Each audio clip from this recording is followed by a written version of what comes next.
Sa comment nyo dun sa apat na nag-reflect, apat po ba yun? O, apat sila. ah, Actually, matagal na silang nagsasabi sa akin na grabe ang tutok ng mga tao sa pamilya nila, sa kapitbahay, pati sa barangay officials. No? Ginagamit ang barangay officials. Sinasabihan na, uy, tumahimik ka na lang kasi delikado ang buhay mo. Mga ganon, no?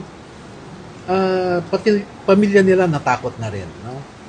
And then, ang sabi nila sa akin, kasi mga 5 buwan na ito na nililigawan sila. And maipapakita namin ang mga text messages throughout, no? Pati voice recording, no? Conversation, kompleto yan.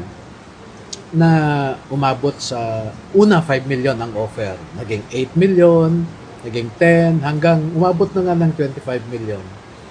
Kaya siguro medyo nakaisip din sila na wala na nga silang kaso, mawawala yung mga pananakot sa kanila, at meron pa silang pera. No? So, nagpaalam naman sila sa akin. Sabi ko, sige, pag-isipan nyo lang mabuti. Ang umpisa ng kalbaryo ninyo, kako, ay kung kantsawan na kayo ng kapitbahay nyo. Na, uy, paldo ka naman, mag-blow out ka naman dyan. No? At baka pati anak nyo kakantsawan na ng mga barkada nila.